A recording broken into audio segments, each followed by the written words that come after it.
Pakistan, India, بنگلہ دیش اور ان جیسی دوسری اکانومیز میں اکثر دیکھا گیا ہے کہ گورنمنٹ بیکڈ اربوں خربوں روپے کی فائنینشیل اسکیمز آتی ہیں۔ ان میں کبھی اسٹیٹ اکانومی کو اور کبھی عام آدمی کو فائدہ نظر آتا ہے۔ کبھی لگتا ہے کہ ان کی اصل beneficiary elite class business groups اور پرٹیکولر انڈسٹریلسٹ گروپ ہیں۔ پاکستان میں کووڈ پینڈیمک کے دوران مارچ 2020 میں اسٹیٹ بینک نے ٹرف یعنی ٹیمپرری اکنامک ری فائنانس فیسلٹی اسکیم شروع کی، جس کا مقصد انڈسٹریز کو کنسیشنری ریٹ پر 10 سال کے لیے 10 years long term soft credit دینا تھا۔ آسان لونز دینے تھے جس میں 2 سال کی ایکسٹینشن بھی ہو سکتی تھی۔ اسٹیٹ بینک نے کمرشل بینکس کو 1% مارک اپ پر لیکوڈیٹی فراہم کرنی تھی اور اس کے جواب میں کمرشل بینکس کو زیادہ سے زیادہ 4% مارجن لینے کی پرمیشن دی تھی، تاکہ اس کورونا کے انوائرمنٹ میں اکنامک ریکوری اور انڈسٹریل گروتھ ہو سکے۔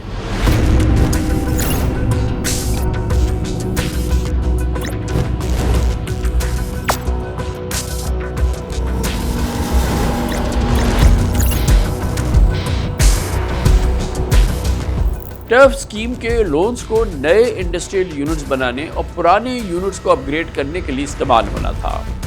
یہ فائنینسنگ نئے مینوفیکچرنگ پلانٹس اور نئی مشینری امپورٹ کرنے کے لیے بھی ڈیزائن کی گئی تھی۔ شروع میں IMF کی شرائط پر ٹرف میں کنسیشنری لون کی لمٹ 160 بلین روپیز تھی، لیکن ٹرف کے تحت مختلف سیکٹر سے تقریباً 700 بلین روپیز کی ڈیمانڈ آ گئی اور 628 ٹرانزیکشنز کے ذریعے مختلف بزنس گروپس اور انڈسٹریز کو 430 بلین روپیز یعنی اس وقت کے لحاظ سے تقریباً 43,000 کروڑ 43,000 کروڑ روپے ڈسبرس کیے گئے، جو اس وقت بھی تقریباً 158 روپیز کا ڈالر تھا، 3 بلین ڈالر کے قریب بنتے تھے۔ آج کے 280 روپیز کے ڈالر کے ریٹ سے یہ تقریباً 840 بلین روپیز یعنی تقریباً 84,000 کروڑ روپیز بنتے ہیں۔ لونز لینے والوں کے لیے 45% ٹیکسٹائل، 15% کنسٹرکشن سیکٹر اور 10% فوڈ اینڈ کنفیکشنری کمپنیز نے لیے گئے۔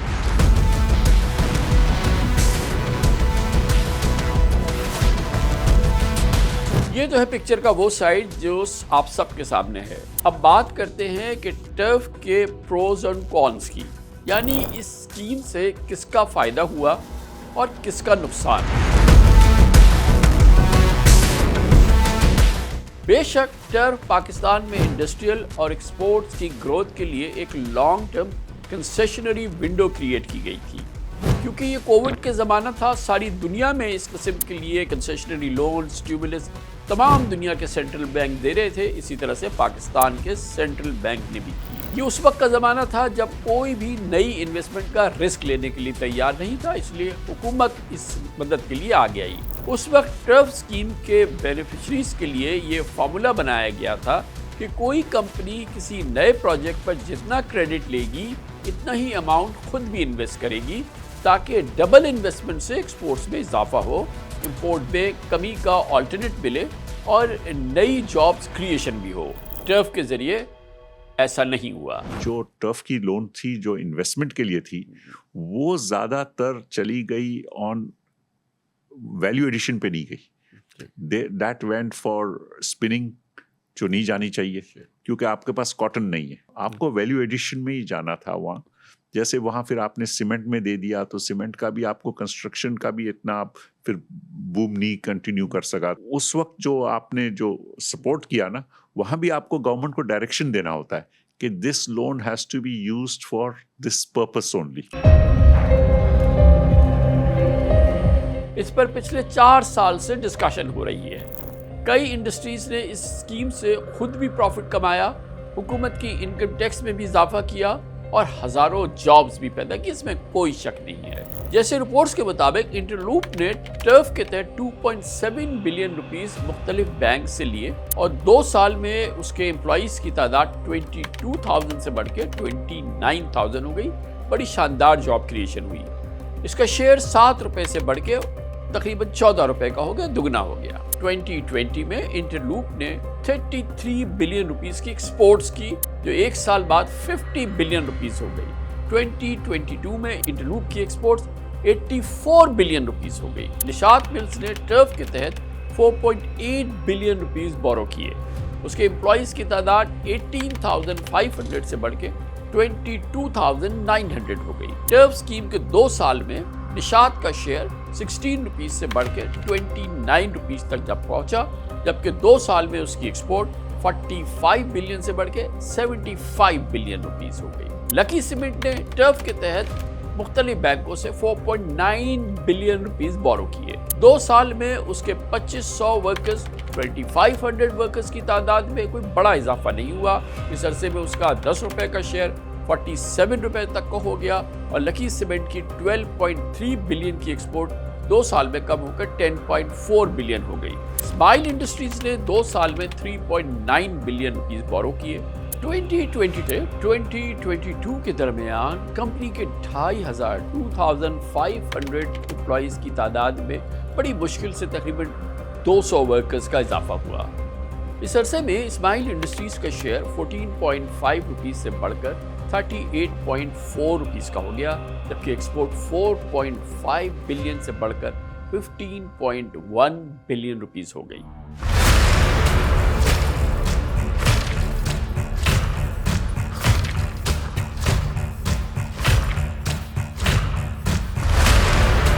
टर्फ के मॉडल पर शुरू में सीरियस रिजर्वेशंस नहीं आई। कोविड की वजह से आईएमएफ ने भी पॉलिसी रेट से भी कम रेट पर लोन्स देने को इग्नोर कर दिया। 1 साल तक पाकिस्तान में पॉलिसी रेट तकरीबन 7% पर महफूज रहा और ये एक बहुत ही पुरकश, बड़ी अट्रैक्टिव सिचुएशन थी। इंडस्ट्रीज ने सिर्फ 5% मार्कअप से अपने बिजनेस की ग्रोथ की। कमर्शियल बैंक्स ने स्टेट बैंक की लिक्विडिटी पर बैठे बिठाए 4% तक मुनाफा कमाया और अब भी कमा रहे हैं। लेकिन जैसे जैसे इंटरेस्ट रेट में इजाफा हुआ, टर्फ पर उंगलियां उठनी शुरू हो गई। ये भी पॉइंट सामने आता है, नुक्ता उठाया जाता है कि टर्फ के तहत 5% मार्कअप 10 ईयर्स के लिए फिक्स नहीं किया जाना था, बल्कि काइबोर से माइनस प्लस का फॉर्मूला बनाया जाता तो 22% तक का इंटरेस्ट रेट पहुंचने पर स्टेट बैंक को कम से कम लॉसेस होते।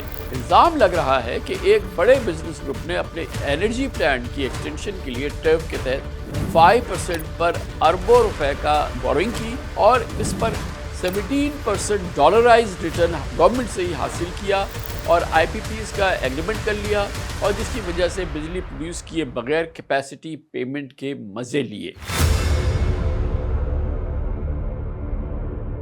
ये भी इल्जाम लग रहा है कि ओवर इनवाइसिंग दिखाकर एडिशनल लोन्स लिए गए और सिर्फ 5% के सॉफ्ट क्रेडिट को रियल एस्टेट और प्रॉपर्टी में इन्वेस्ट कर दिया गया। हम नहीं कह सकते कि ये इल्जाम 100% दुरुस्त है या नहीं, मगर बहुत चर्चा है। ये याद रखना जरूरी है कि टर्फ स्कीम में लोन्स देने के लिए स्क्रूटनी का मैंडेट स्टेट बैंक के बजाय कमर्शियल बैंक्स के पास था। इसलिए कमर्शियल बैंक्स ने नई स्मॉल एंड मीडियम एंटरप्राइजेस को कर्जे देने नहीं दिए, बल्कि बड़ी इंडस्ट्रीज जो ऑलरेडी इस सिलसिले में उनकी उंगलियां घी में थी, वो भी सरकड़ाई में पहुंच गई और इन्फ्लुएंशियल बिजनेसेस ग्रुप जो थे उनको प्रेफर किया। कमर्शियल बैंक्स ने कम से कम रिस्क फैक्टर का ख्याल रखा, छोटी इंडस्ट्रीज को इग्नोर किया, जिसकी वजह से एक ही कंपनी या एक ही बड़े बिजनेस ग्रुप ने कई बार फाइनेंसिंग के मजे लगाए।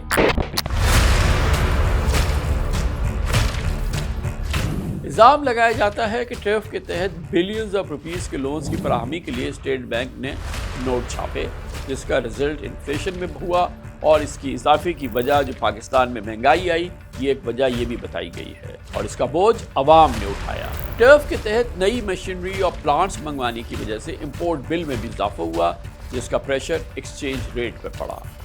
टर्फ के इशू और इल्जामात पर काफ़ी अरसे से पार्लियामेंट की पब्लिक अकाउंट्स कमेटी में भी डिस्कशन हुई।